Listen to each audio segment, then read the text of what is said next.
the wrong person to address this topic, what lies on the horizon for politics in South Africa. Because I'm simply fed up with the ANC for squandering the most wonderful legacy President Mandela bequeathed us to create the best democracy in South Africa.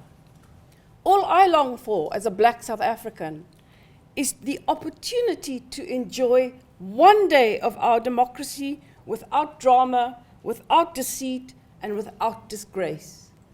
The campaign and protests that accompanied the Zuma Must Fall campaign demonstrate a national gat which might, if correctly channeled, portend a better future where civil society and the black middle classes will make their voices heard at the ballot box more boldly than before.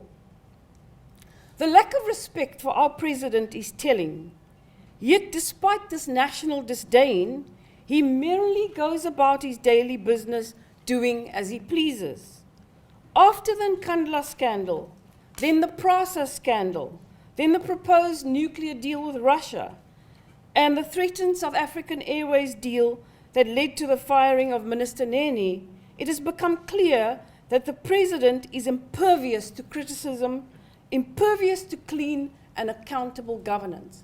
But change within the ANC is extremely difficult.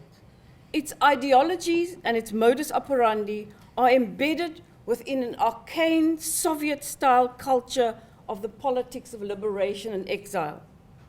So we, the people, are peripheral to the ambitions of the ANC, whose central goal is to control and to own the economy.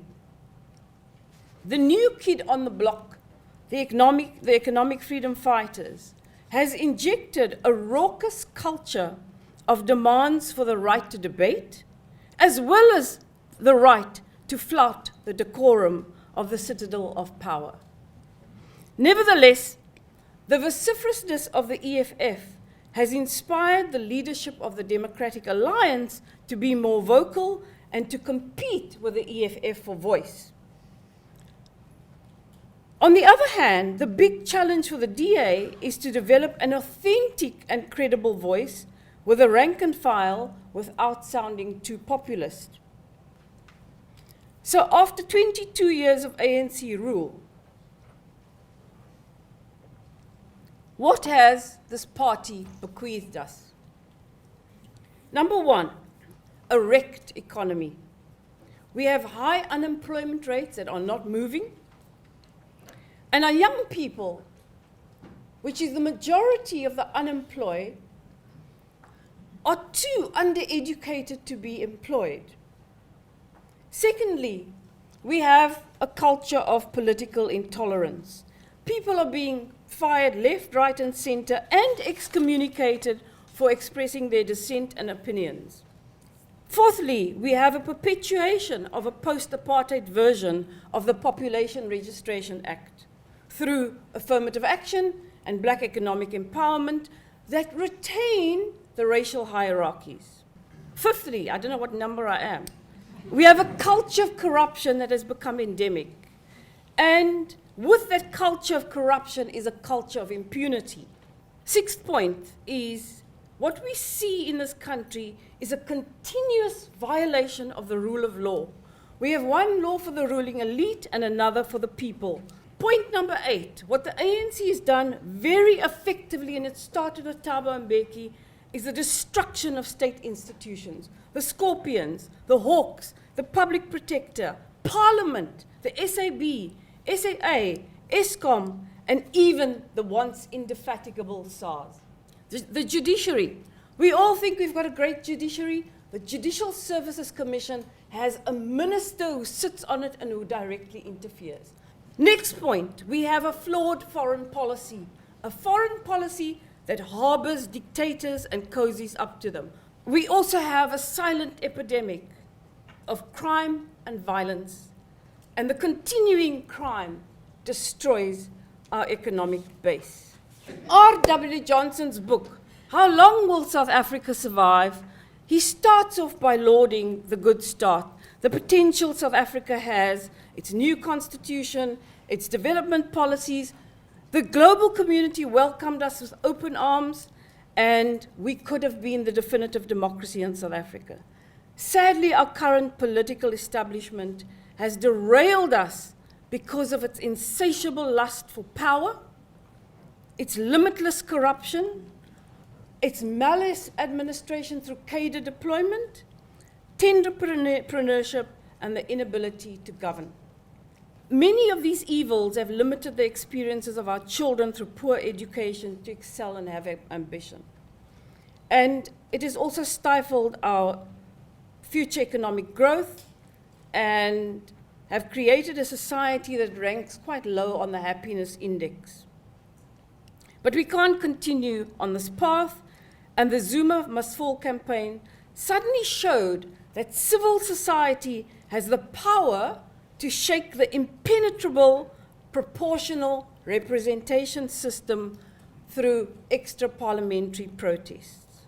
So rumor has it that the choice of next president, supported by the ANC Women's League and the ANC Youth League, will be Dr. Nkosazana Zuma.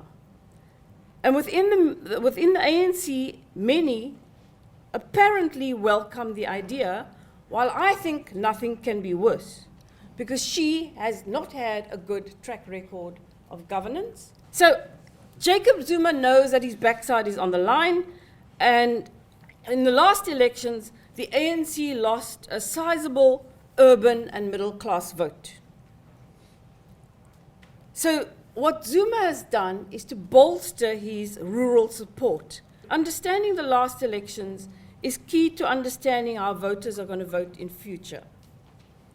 The ANC is steadily losing the urban vote to the DA and the EFF,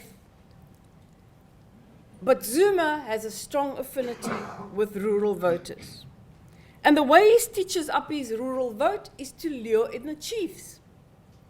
And so the IFP chiefs, who have been very loyal to Buthelezi, are being lured into supporting the ANC by highly inflated salaries and vast tracts of land offered to them via the Department of Rural Development.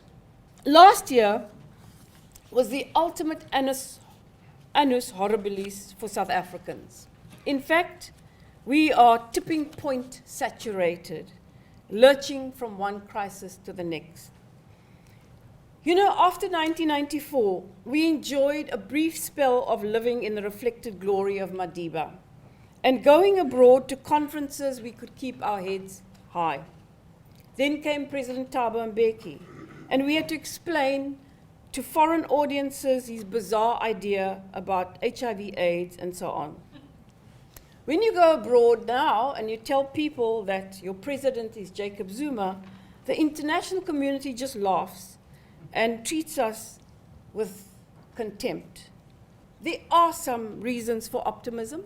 There are, but they are not many if we are realistic.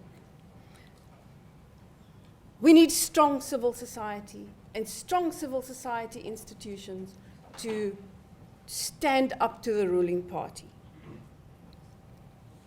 We need a strong media. Secondly, our political parties can be vibrant. And that's the hope. Opposition, loyal opposition, is important for the country if we are to grow a democratic and political culture. Our universities need to wake up, and they need to wake up and speak truth to power.